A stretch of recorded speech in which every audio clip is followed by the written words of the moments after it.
Olá, seja muito bem-vindo ao Jornal da Record News. Esta edição também está ao vivo no nosso canal do YouTube e no Facebook da Record News. Vamos aos destaques desta quinta-feira. Reforma administrativa. O governo entrega projeto que altera as regras dos contratos de novos servidores. Primeira etapa prevê mudanças na Constituição. Baixa vitamina D. Estudo aponta que a falta dessa vitamina no organismo pode aumentar o risco da Covid-19. Sintomas do coronavírus. Pesquisa revela que crianças e adolescentes são capazes de desenvolver o vírus e os anticorpos da Covid-19 ao mesmo tempo no organismo.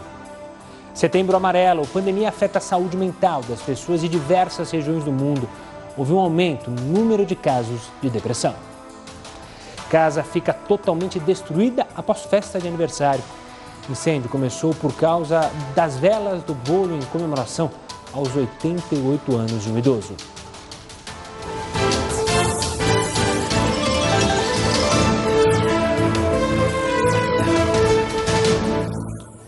Um estudo italiano apontou que o coronavírus leva, em média, 30 dias para desaparecer do corpo humano. Os pesquisadores acompanharam a evolução de pouco mais de 4.500 com Covid-19, isso no pico da pandemia na Itália. Cada pessoa realizou 3 testes do tipo RT-PCR, no intervalo de quase 40 dias. 60,6% dos infectados levaram em média 30 dias desde o diagnóstico e mais 6 dias após os primeiros sintomas para eliminarem o vírus do corpo. A duração da infecção variou conforme a idade dos pacientes. Quanto mais velhos, mais eles demoraram para ficarem livres da Covid-19. Com os resultados, os cientistas recomendam que o período de isolamento dos pacientes seja de no mínimo 30 dias e que eles refaçam os testes RT-PCR 4 semanas ou então mais, a partir do diagnóstico. O objetivo desse segundo exame é minimizar as possibilidades de que os infectados ainda tenham o vírus no corpo, mas ainda assim sejam considerados recuperados e possam infectar outras pessoas. Os pesquisadores também alertam que a ciência ainda não consegue afirmar o quão infecciosos esses pacientes podem ser durante a recuperação. Outra conclusão a que o estudo chegou foi que a taxa de falsos negativos é relativamente alta no começo da infecção. Nesse período, 20% dos testes eram de falsos negativos. A pesquisa foi publicada nesta quinta-feira, no British Medical Journal, que é uma das mais influentes revistas médicas do mundo. O estudo publicado hoje aponta que a falta de vitamina D pode aumentar o risco de Covid-19. Pesquisadores da Universidade de Chicago, nos Estados Unidos, avaliaram a relação entre os níveis de vitamina D e também a infecção por Covid-19. De acordo com o levantamento, esse percentual de infectados entre as pessoas com deficiência da vitamina D foi maior do que na comparação com aqueles que não tinham os níveis baixos. Na pesquisa, 489 pacientes que fizeram o teste molecular PCR para a Covid-19 também tiveram seus dados sobre os níveis de vitamina D analisados. Os pacientes foram divididos em 4 grupos, de acordo com as informações sobre os níveis de vitamina D que foram registrados no ano anterior no organismo de cada um deles. As categorias foram definidas como provavelmente deficiente, provavelmente suficiente e outros 2 grupos com deficiência indefinida. Entre pacientes com deficiência de vitamina D, 19% testaram positivo para o coronavírus, enquanto no grupo sem deficiência o percentual foi de 12%. Os dados da vitamina D dos pacientes já constavam, isso num sistema de faculdade de medicina, e por isso o estudo é considerado retrospectivo e observacional. Ou seja, os pesquisadores usaram dados já registrados e aí buscaram uma conexão entre eles. Os autores do estudo notaram uma associação entre a Covid-19 e a vitamina D, mas não podem ainda afirmar que uma coisa causou a outra. Por isso, os pesquisadores estão pedindo cautela, uma vez que a deficiência da vitamina D pode ser aumentada por muitos fatores que podem estar associados ao risco de Covid-19, incluindo a idade, obesidade, diabetes e doenças crônicas de forma mais geral. No Rio de Janeiro, a Câmara de Vereadores rejeitou o pedido de abertura de impeachment contra o prefeito do Rio, Marcelo Crivella. O repórter Pedro Paulo Filho tem as informações. Uma boa noite, Pedro.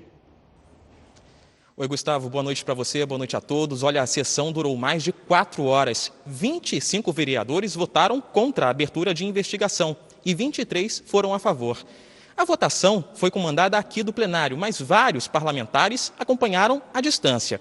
Essa solicitação era baseada em uma denúncia sobre a suposta existência de um grupo de funcionários que teriam sido contratados pela prefeitura e que estariam impedindo moradores de fazerem denúncias sobre a qualidade dos serviços prestados pela rede municipal de saúde.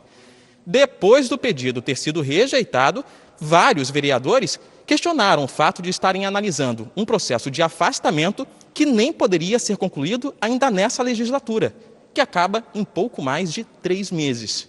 Gustavo. Obrigado, Pedro. Falando agora do governo federal, o governo federal entregou a proposta de reforma administrativa na Câmara dos Deputados. As mudanças são para quem entrar agora no serviço público. Para os servidores públicos atuais, nada muda. Pela proposta, também somente carreiras de Estado terão estabilidade, como policiais federais.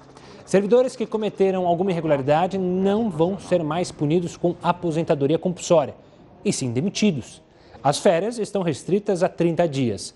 A reforma administrativa só vale para servidores do Executivo. Como é uma PEC, essa proposta tem que ser aprovada em 2 turnos, na Câmara e no Senado. E o ex-assessor parlamentar Fabrício Queiroz e a filha Natália Queiroz voltaram a prestar depoimento no Ministério Público Federal no Rio de Janeiro. Os promotores buscavam novas informações sobre o suposto vazamento da Operação Furna da Onça, deflagrada em 2018. A operação investiga a corrupção na Assembleia Legislativa do Rio. O empresário Paulo Marinho, ex-aliado de Flávio Bolsonaro, afirma que o senador soube da operação com antecedência. Queiroz e a mulher, Márcia Aguiar, estão em prisão domiciliar desde julho.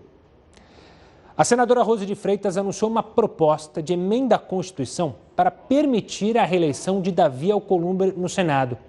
Atualmente, a Constituição proíbe a reeleição de um parlamentar para o mesmo cargo na direção da Câmara e do Senado.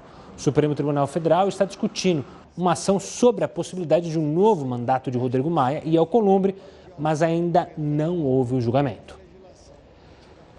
O governo federal economizou quase 700 milhões de reais com o trabalho remoto de funcionários públicos durante a pandemia. Com muitos servidores em casa, houve redução de gastos com viagens, passagens aéreas e transporte em geral. Isso entre abril e junho. Houve também queda no consumo de água e energia elétrica nos prédios públicos. Teve economia até com cópias de documentos. Segundo o governo federal, esse dinheiro que sobrou será investido em outras áreas. O novo marco regulatório do gás, já aprovado na Câmara dos Deputados, acende um sinal verde para a abertura de mercado, investimentos e empregabilidade.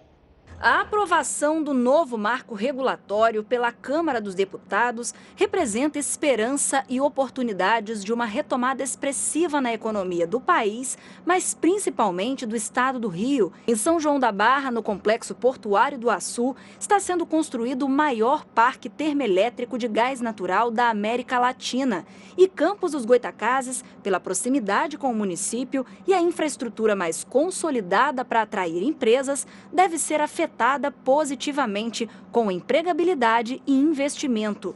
O projeto possui localização privilegiada, em virtude da proximidade dos campos produtores de gás do pré-sal, e possui capacidade de ser ampliado, mais do que duplicado, gerando ainda mais empregos e desenvolvimento para a região. Entre outros pontos, o novo marco regulatório prevê mudança de concessão para autorização no transporte do gás natural, o que simplifica o processo. O texto também acaba com a exclusividade dos estados na atividade de distribuição do gás natural. Além de gerar mais empregos e investimentos, também deve reduzir custos para residências, empresas e comércios. A discussão durou mais de 7 anos e agora segue para a aprovação do Senado e sanção do presidente da República. Esses investimentos mapeados para a região, eles não são focados exclusivamente no mercado de geração de energia elétrica, só para os projetos na ponta de consumo, mas também para toda a cadeia de valor do gás natural, incluindo desde o escoamento, tratamento até o consumo final. E esse consumo a gente identifica um potencial que vai além da geração de energia elétrica, que é muito importante para o Estado, mas também a gente incluiu identificando oportunidades, por exemplo, no mercado de fertilizantes, que é tão importante para o agronegócio brasileiro. A dimensão do parque termoelétrico é grandiosa. O projeto compreende a implantação de 2 usinas térmicas movidas a gás natural, que em conjunto alcançarão 3 gigawatts de capacidade instalada.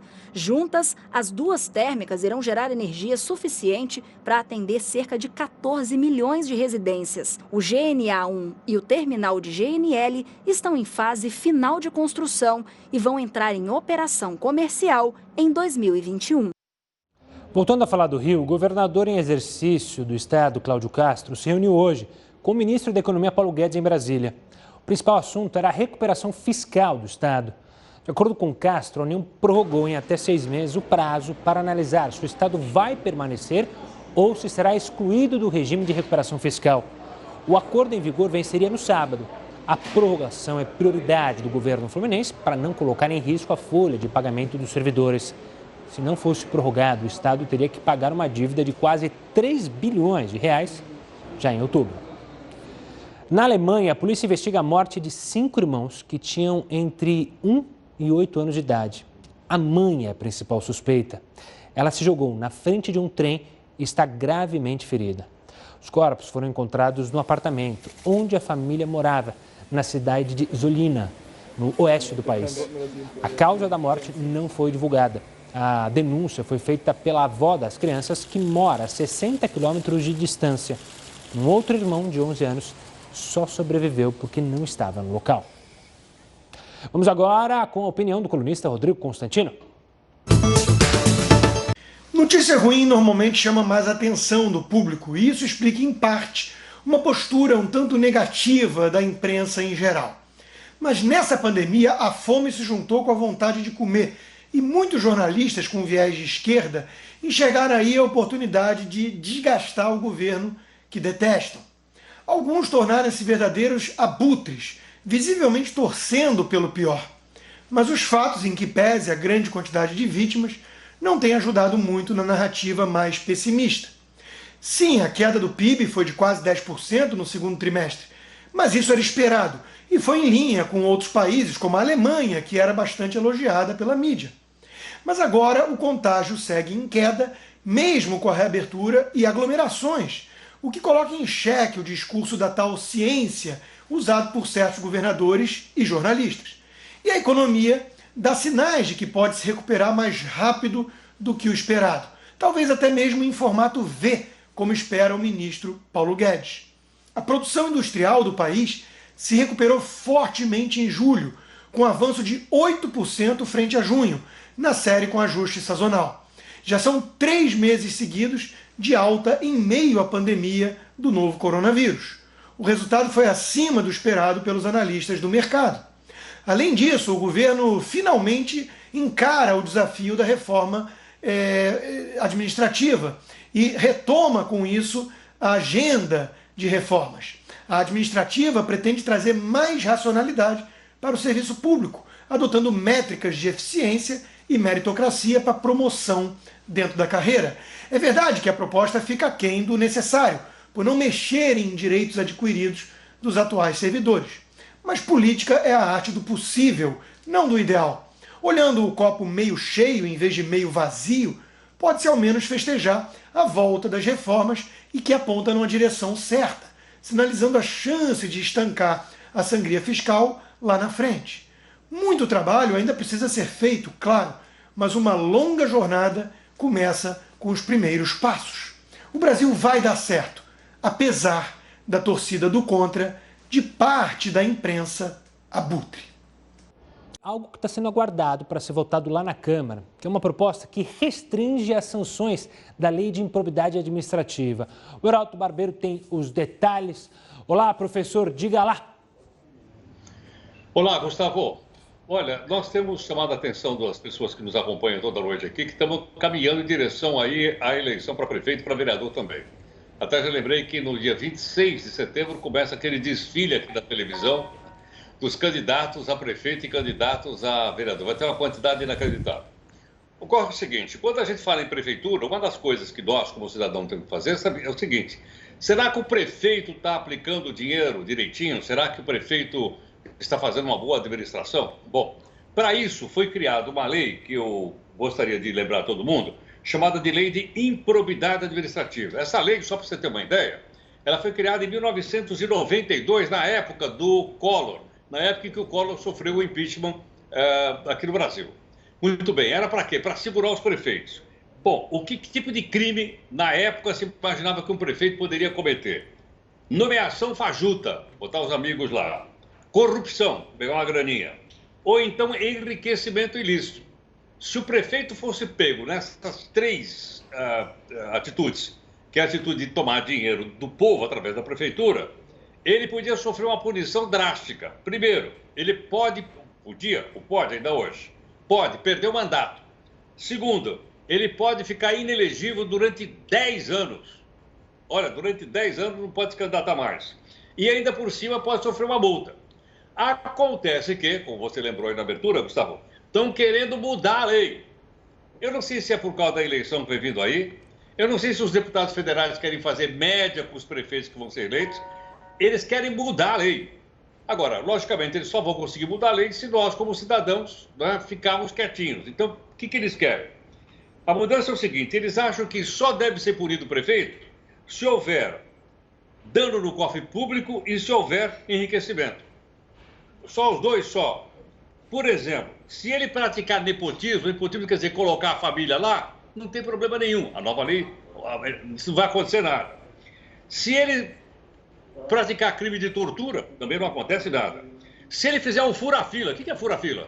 Pegar uma pessoa que foi aprovada no concurso em 20º lugar, ele coloca em primeiro para ser nomeado lá na prefeitura. Também não vai acontecer nada.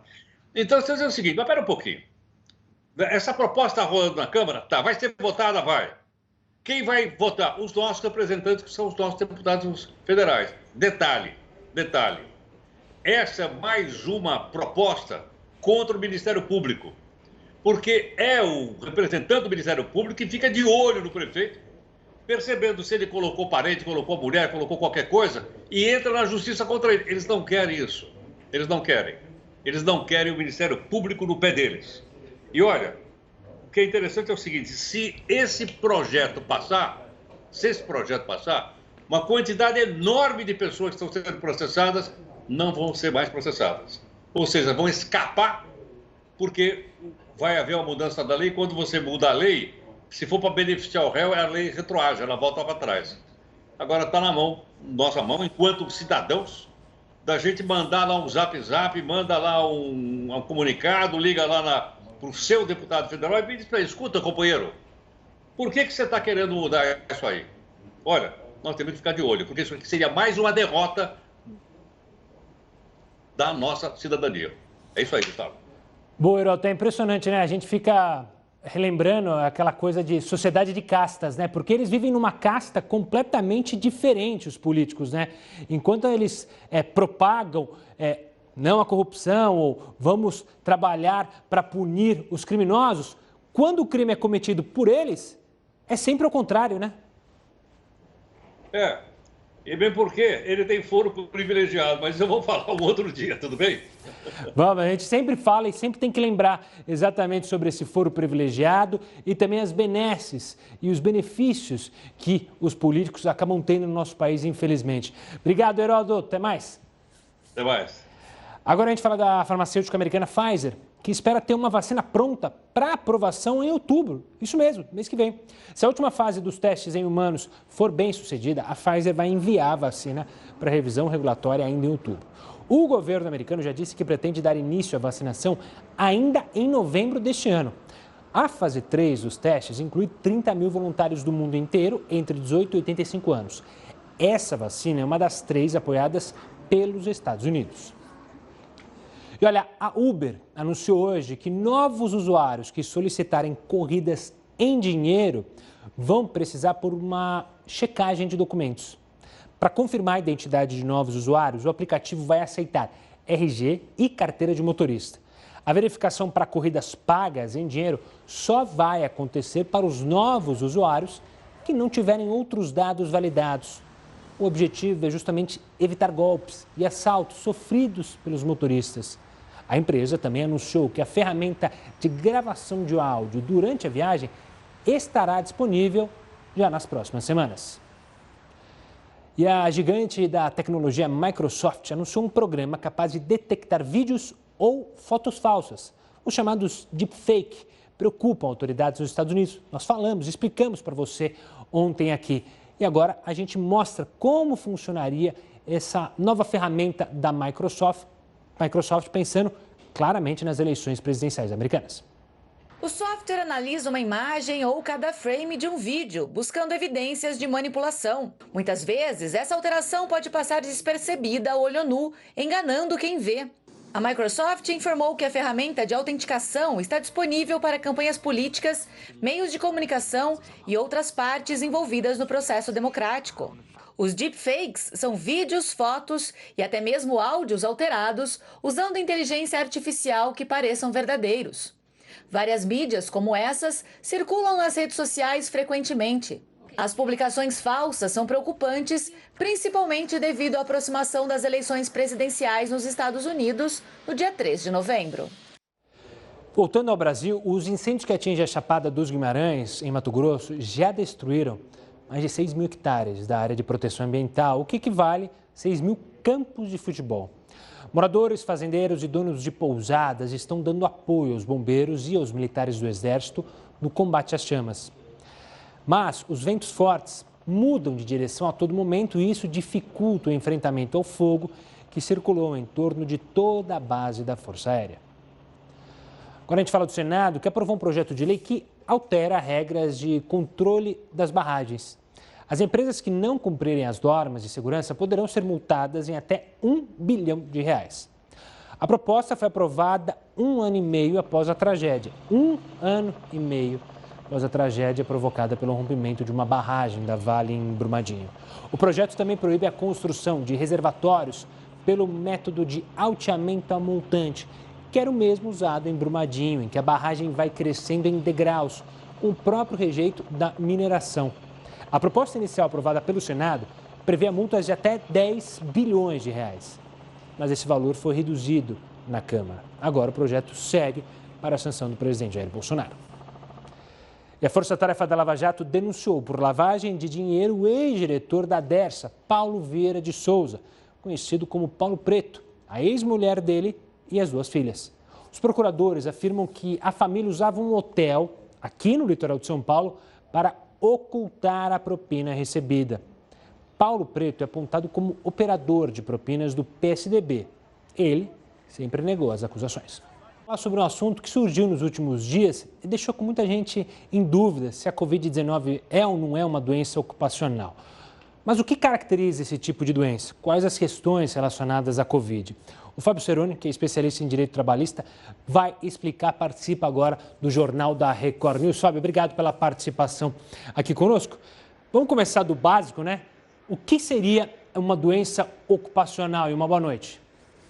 Boa noite, Gustavo. É um prazer imenso estar aqui com vocês hoje. Eu vou tentar falar de uma forma muito simples para que todos possam entender. A nossa lei previdenciária, ela prevê aquilo que é acidente de trabalho. O acidente de trabalho é aquele acidente que ocorre pelo exercício da atividade profissional.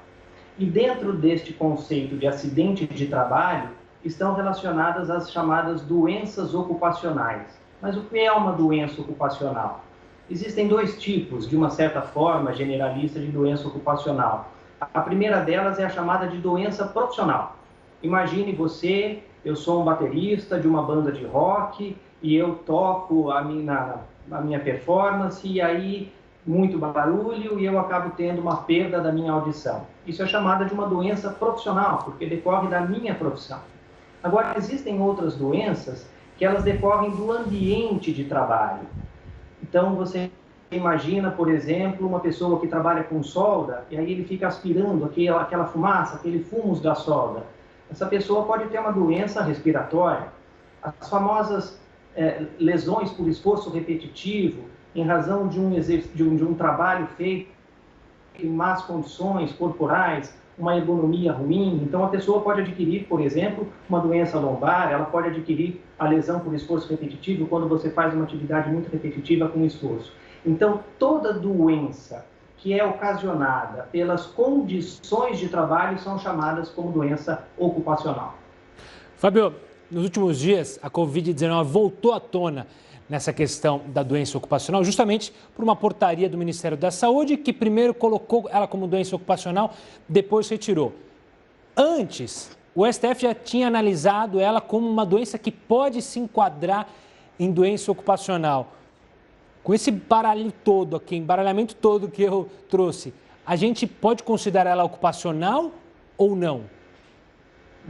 Como regra geral, ainda não. E eu vou explicar por quê, Gustavo, de uma forma muito simples. O STF, quando ele analisou o artigo 29 da medida provisória 927, editada pelo governo, ele analisou a constitucionalidade da regra que falava que Covid não era doença ocupacional. Então, o STF falou o seguinte, olha, não dá para falar que não é. Então, ele retirou, ele julgou inconstitucional esta regra. A portaria expedida agora no dia 1º, publicada no dia 1º pelo Ministério da Saúde, ela tratava a Covid como uma das doenças que podem ser relacionadas ao trabalho. Um pequeno esclarecimento. O Ministério da Saúde, a nossa lei previdenciária, ela tem uma lista de doenças que são potencialmente realizadas pelo trabalho, presumidamente realizada no ambiente de trabalho, ocorrida no ambiente de trabalho, perdão. Então, essa lista, ele é um nome meio complicado, nexo técnico epidemiológico. Isso significa dizer que o INSS já reconhece algumas doenças como sendo oriundas do ambiente de trabalho. Então, quando a gente pensa, por exemplo, na construção civil, é muito comum doenças relacionadas a um problema de coluna, por conta da posição não ergométrica que esses trabalhadores executam. Quando a gente pensa naqueles trabalhadores que trabalham com radiação, um raio-x, por exemplo, o INSS reconhece alguns tipos de cânceres como doenças causadas por essa exposição à radiação. Então, existe uma lista que reconhece uma série de doenças que potencialmente podem vir a ser reconhecidas como doenças ocupacionais. E essa portaria incluía o Covid-19, causado pelo coronavírus, como uma das possíveis doenças causadas no ambiente de trabalho. No dia seguinte, essa portaria foi revogada formalmente e deixou-se de ter, dentro da nossa regra previdenciária, a possibilidade de você presumir que o Covid é uma doença do trabalho. Mas isso não significa dizer que ela não pode vir a ser reconhecida eventualmente pelo Poder Judiciário. Quando você fala em doença ocupacional, isso é importante deixar muito claro, que é necessário que você comprove e demonstre aquilo que nós chamamos de nexo de causalidade. Então, o trabalhador, quando ele tem uma doença e ele precisa demonstrar que essa doença está relacionada ao ambiente de trabalho,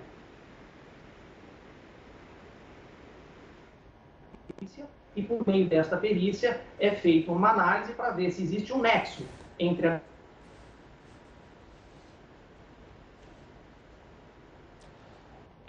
portaria era justamente isso, que o Covid seria presumidamente uma doença ocupacional. Doutor Fábio, uma última questão. Na sua análise, ter essa opção de deixar em aberto, ter a necessidade... e só porque eu estava conversando com ele, apareceu conexão perdida, problema com a rede, e eu fiquei no famoso vácuo. A gente vai tentar retomar o contato com o Fábio para justamente falar mais sobre esse assunto que gera, claro, apreensão tanto pelo lado do empregador quanto do funcionário. Enquanto isso, a gente fala sobre professores. É que milhares de professores fizeram testes de Covid-19, não aqui no Brasil, em Madrid, na Espanha. Esses exames foram feitos dias antes do início do novo ano letivo, na Espanha, e são parte do plano de prevenção contra o coronavírus no país. Ainda no cenário internacional, equipes que vasculhavam escombros da explosão no porto de Beirute encontraram sinais de vida com o uso de sensores. Foram detectados sinais de respiração e pulso, que apontam a possibilidade de vida no local mais de 30 dias após a explosão. Voltando aqui ao Brasil, foi autorizada a construção de uma ponte que dá acesso a Pariquereçu, no Vale do Ribeira, em São Paulo. A ponte vai facilitar o acesso a um hospital da região. A ponte terá um investimento federal de 15 milhões de reais. O presidente Jair Bolsonaro participou do lançamento da pedra fundamental. Cidades do Vale do Ribeira estão na fase laranja, em que estão proibidos eventos. Mais cedo, o presidente esteve no pequeno município de Itapiraí. Depois, Bolsonaro foi para a cidade de Eldorado, onde a mãe, inclusive, dele mora. Amanhã, o presidente tem agenda oficial em Registro, maior cidade do Vale do Ribeira. A gente deixa São Paulo e vai para o Rio de Janeiro, porque as salas de aula da rede estadual do Rio de Janeiro serão transformadas em laboratórios de informática para receber alunos que não têm acesso à internet e a computadores.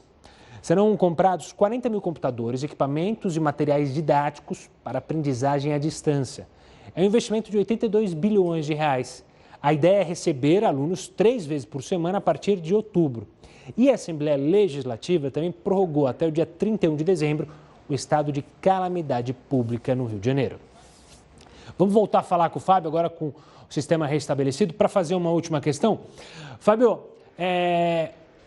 deixando em aberto essa possibilidade de ela ser uma doença provocada dentro do ambiente de trabalho, corremos o risco de entrar naquele campo de insegurança jurídica para todos os envolvidos, na sua visão? Sem dúvida alguma, sem dúvida alguma. Eu vou te dar um dado, esse é um dado extremamente atual. Desde a época que iniciou essa pandemia, nós temos aproximadamente 93.150 novas reclamações trabalhistas. Isso significa dizer que está sendo muito discutido na Justiça do Trabalho todos os efeitos do Covid-19, seja em razão de uma rescisão de contrato, seja inclusive em razão de algumas pessoas que adquiriram a doença, mas não sabem se essa doença é oriunda do trabalho ou não. Então, não há dúvida que nós teremos uma insegurança jurídica muito grande. E por que eu digo isso? Porque é extremamente difícil você entender ou descobrir se essa doença foi ocasionada no ambiente de trabalho ou não. Primeiro, porque o empregador não tem controle sobre a atitude da pessoa, do seu funcionário, sobre quais são os costumes de vida, não sabe onde ele esteve depois do ambiente de trabalho ou não. Se ele se contaminou, não sabe se foi em casa, se foi no clube, se foi na rua, se foi em qualquer outro local. Então, para se estabelecer a Covid como uma doença ocupacional, vai ser um trabalho árduo, mas pode ser que seja, que aconteça. Por isso que eu digo, é fundamental que o trabalho de prevenção do empregador seja feito. Então, comprove a existência de métodos protetivos, máscara, exigência de álcool gel, exigir o distanciamento dos trabalhadores para se evitar, de fato, que a Covid-19 seja caracterizada uma doença ocupacional. Eu vou dar uma última informação, eu não sei se você se recorda, Gustavo, mas a OMS, a Organização Mundial da Saúde, ela caracterizou a Covid como uma potencial doença endêmica. O que significa isso? Significa que provavelmente a Covid-19 será uma doença que não deixará de existir, ela circulará entre nós. Um exemplo de doença endêmica que nós temos no nosso Brasil é a dengue.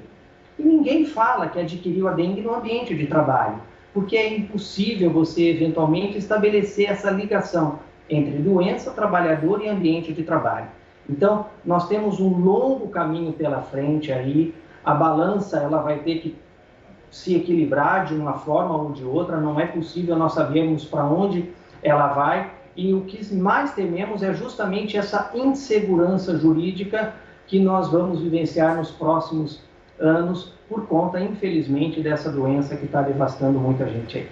Fábio, eu quero agradecer demais a sua participação e sua explicação didática e simples para o pessoal de casa entender como é complicado, como a Covid-19 tem atrapalhado e afetado relações do trabalho, gerado dúvidas também, claro, relacionadas à saúde, sobre como o melhor tratamento, se é esse ou aquele. Então, claro que a gente tem que discutir para tentar encontrar aí a melhor solução. O mês de setembro é usado para discutir e conscientizar a população sobre depressão e suicídio. Você sabe reconhecer, por exemplo, uma pessoa próxima, se ela está enfrentando um quadro de depressão? O que fazer para ajudar? A Amanda Fitas, psicóloga e escritora, vai conversar com a gente sobre esse tema. Amanda, obrigado pela participação aqui conosco. Amanda, a grande dificuldade da depressão é justamente que é uma doença difícil da gente perceber, né? Você vê quadros de pessoas que estavam sorrindo, que aparentam estar bem e sofrem ali internamente. Essa é a grande dificuldade, ou seja, saber detectar que alguém está precisando de ajuda? Primeiramente, boa noite, obrigada pelo convite. Com toda certeza, as pessoas elas começam normalmente com sinais mais leves, um pouco de desmotivação, desesperança diante da vida, não se fala muito em projetos, pode falar coisas do tipo, eu não sei bem o que eu estou fazendo aqui, eu estou um pouco perdido, e são alguns pequenos sinais que podem mostrar que essa pessoa ela não está se encontrando. E por isso, essa desesperança, esse desamparo que ela sente pode se manifestar, pode chegar a um quadro de depressão, inclusive quando essa pessoa de fato não consegue se ajudar. Então é como se cada vez mais ela se sentisse sem função na vida. E aí ela pode cair num quadro de depressão. Doutora, esse momento de isolamento que aconteceu não só aqui no Brasil, mas em todo o mundo, o desemprego provocado pela pandemia, isso ajudou, né? Contribuiu para que pessoas tenham mais ansiedade e possam caminhar justamente para a depressão? Sim, com certeza. A pandemia, ela mexe com a nossa sensação de precisar de certeza, de segurança, de garantias.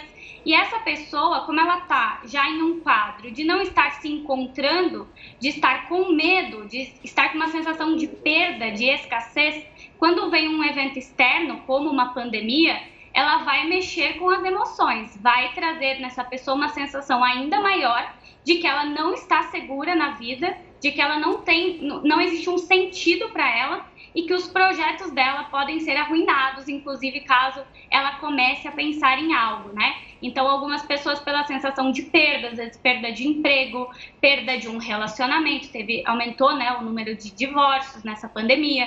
Então, são eventos externos que eles podem, sim, colaborar e muito para que uma pessoa que já tem uma tendência negativista, que já está ali se isolando, que já não está se sentindo muito bem na vida, ela piorar esse quadro diante de uma pandemia. Com certeza a gente viu isso acontecer, sim.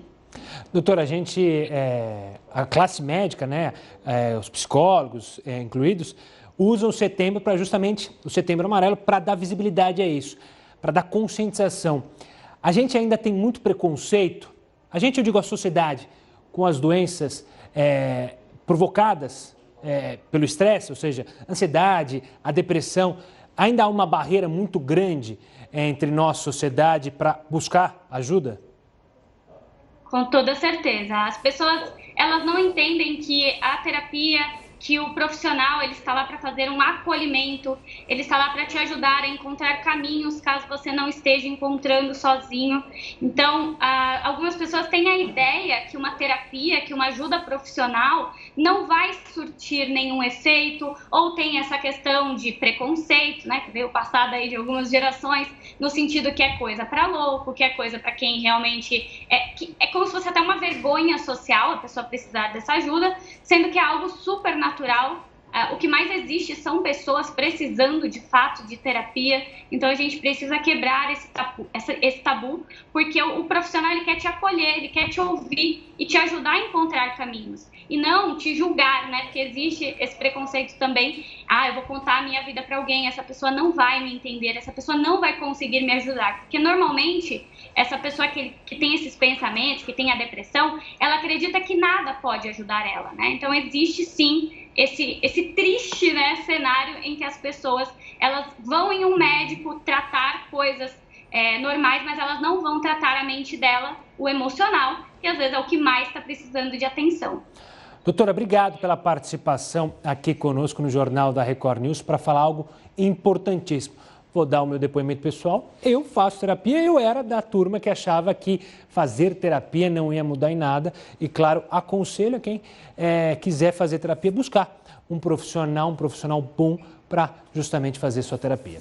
Olha, nos Estados Unidos, uma casa ficou totalmente destruída após uma festa de aniversário. Pois é, O incêndio começou por causa das velas do bolo em comemoração aos 88 anos do avô, dono da casa.